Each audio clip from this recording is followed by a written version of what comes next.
Hello one all! It is a season of new anime once again, people, and today I'll be talking about the spring 2023 anime schedule and what it is I'll be watching. First off, we have Demon Slayer, Kimetsu no Yaiba, Swordsmith Village arc, and I've got to say, I absolutely freaking love Demon Slayer. The first season was breathtaking, especially that last fight. Holy mother of God, I loved it.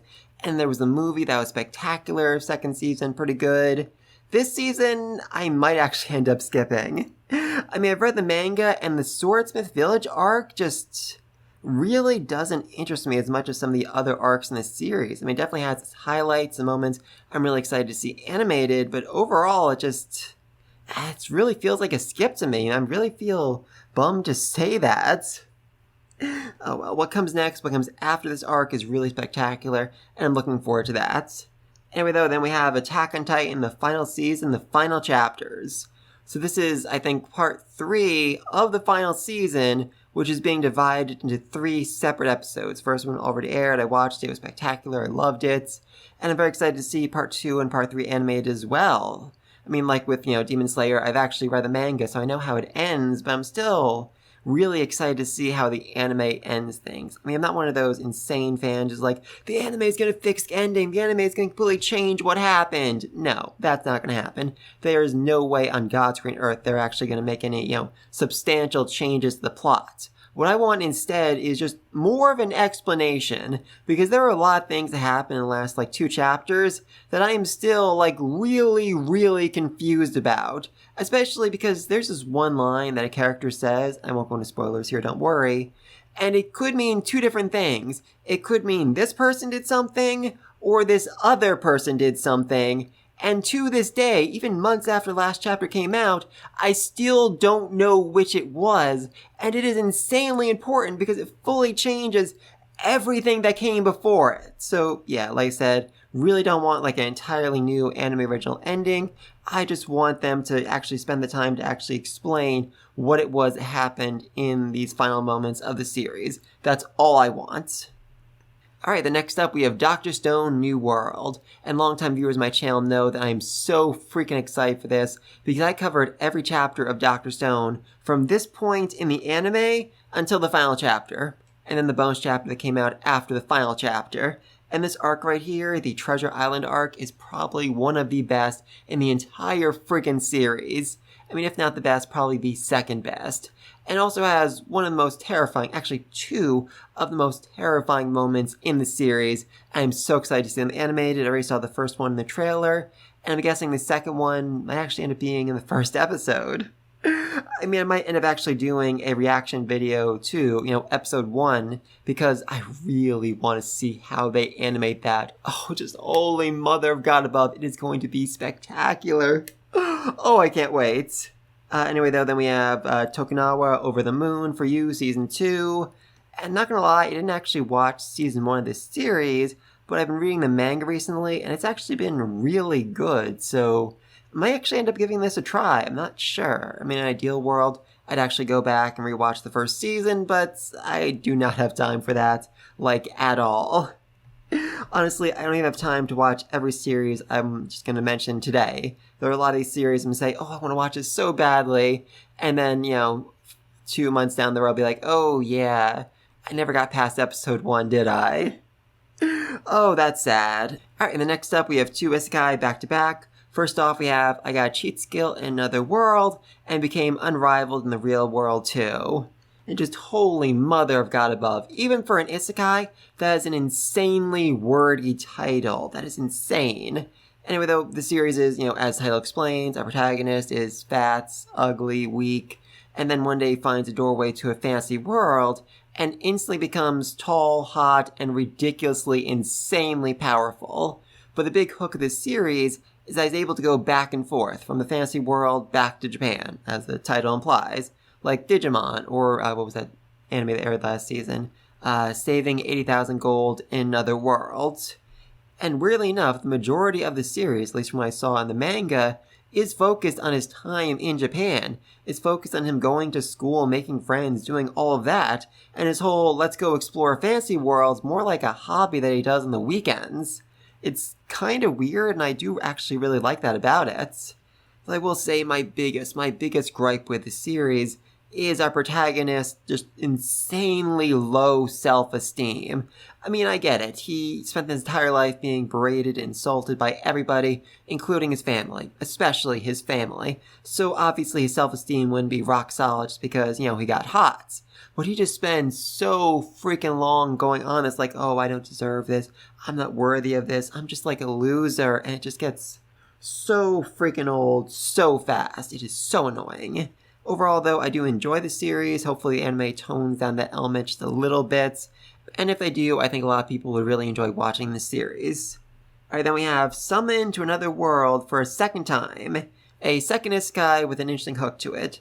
As this series is basically about a protagonist getting summoned to a fantasy world and realizing, hey, wait a second, I know this world. I was summoned to this world like 15, 20 years ago. I saved it, and then the king betrayed me and sent me back to Japan, where I became a baby, grew up, and then was summoned a second time by that same king to fight a war against all the other races of the world. Which, really kind of irks him because he's like, wait a minute. Didn't I establish world peace? What the freak happened? How did humanity mess up this badly in such a short amount of time? And so really just interesting, having the protagonist actually know the fantasy world and explore it and seeing how it changed in the 15 years he was gone. So I will say another problem with this series, much like, problem with Unrivaled Another World, is that our protagonist does not kill. And that is, fairly standard for isekai. Most protagonists are like, I can't do it. I can't take a life. And I am fully willing to accept that. Like, okay, I get it. If you're suddenly summoned to another world, it would be really hard for you to actually take a life. I get it.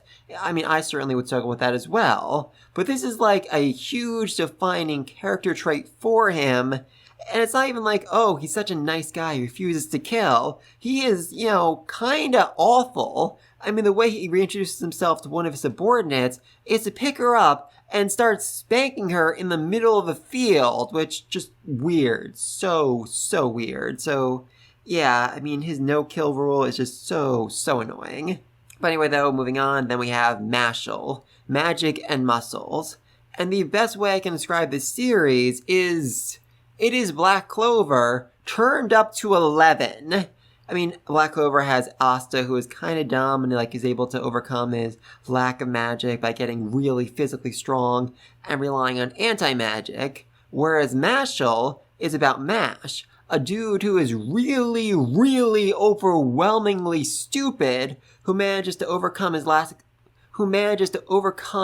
of magic just with muscles. He is so physically strong that he's able to fight magicians. And it's not like these magicians are weak. It's not like, oh, our magical powers can make tiny little fireballs.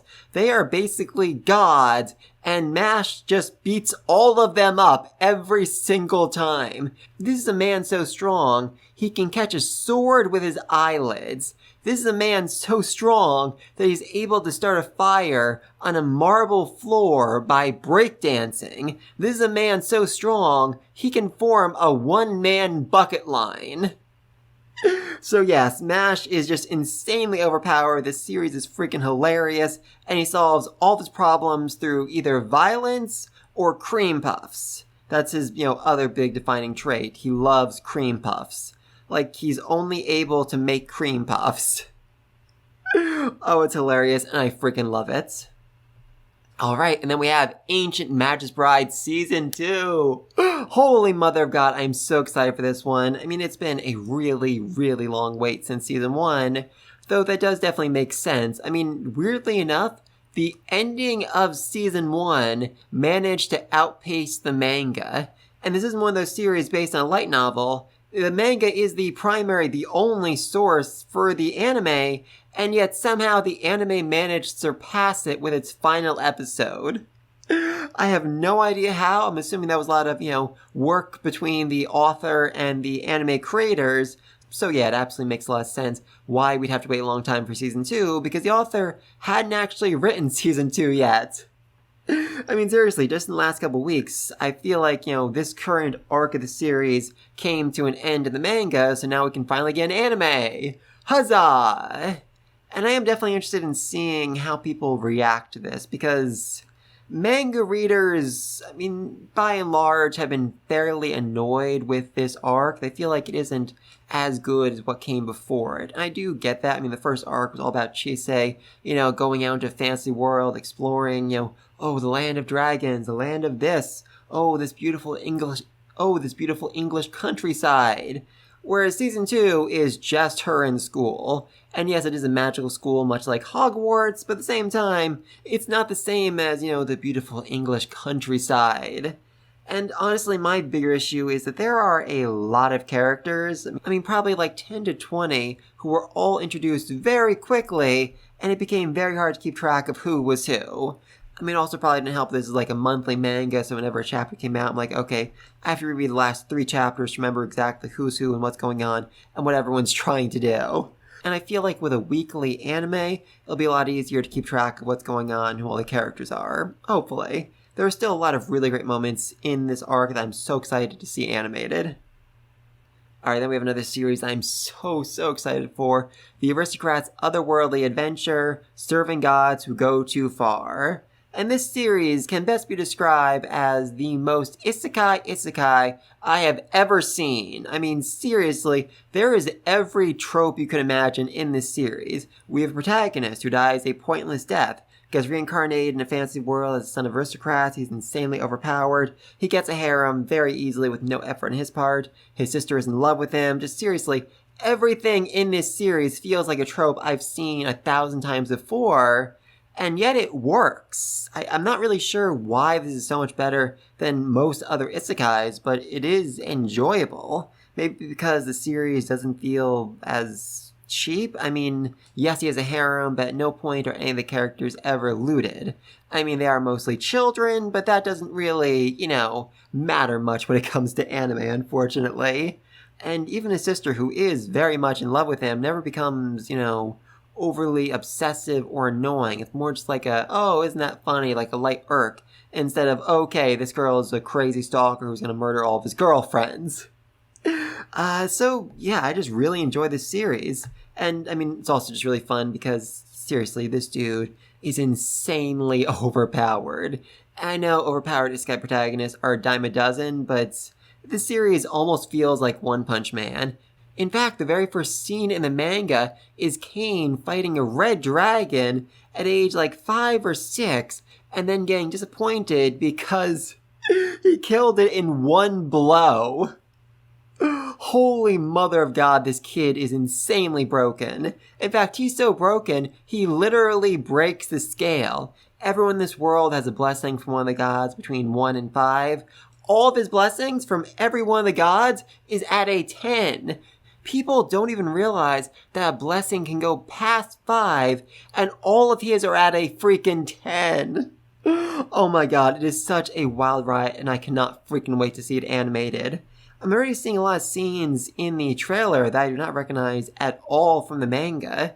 Maybe they're things from the light novel which I haven't read yet, or maybe they're anime original. Either way, it's all new to me, and I am so excited for that.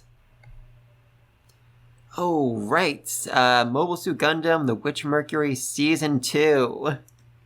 Kind of forgot that was coming out this season, and, I mean, I can't really say much without spoiling the ending of Season 1, but that was unexpected. That was very, very unexpected, and I have a lot of fan theories about why exactly it happened, and what exactly is going to happen next. Either way, actually, let's see what this says.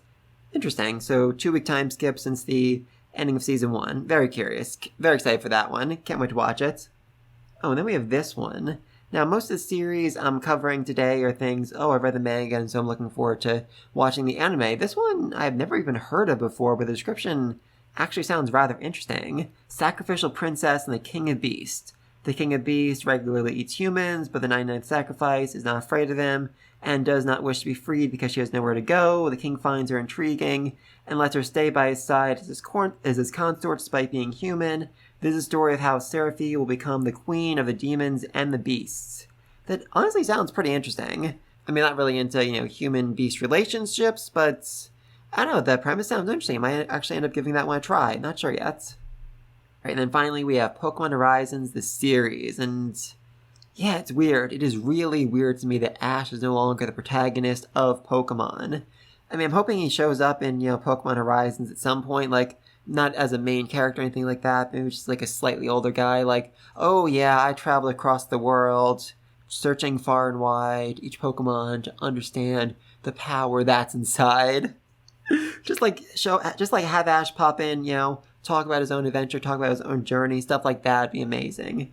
I mean, there's technically a Pikachu in the, cover art, and I mean, the dude in the back writing the Charizard, could that be an older Ash? I mean, it's possible, I just really don't know. I'm not sure how I feel about, an old Ash being like a primary character in this series. That'd be a little bit weird. Also, are they just gonna, keep this girl, who may or may not be Ash's daughter, as a protagonist moving forward? Is it gonna be like an every season following somebody new? I'm really not sure. And honestly, I don't know how much longer Pokemon can go on. It feels like, a lot of fans are irked with the latest 2 games, and losing Ash the protagonists. I don't know. I really don't know what that's going to do this series. But, alright, either way, let me know anything down below. Wasn't there another one? Let me think for a second. I could have sworn there was... Okay, so my bad. I thought this anime, Reign of the Seven Spellblades, was coming out this season. It's actually coming out next season. Oops. But anyway, though, please let me think down below. What do you think is upcoming anime season? Were there any really great anime I missed that I should be watching? Are there any hidden gems? And what will you be watching? Please let me know anything down below. And until next time, peace!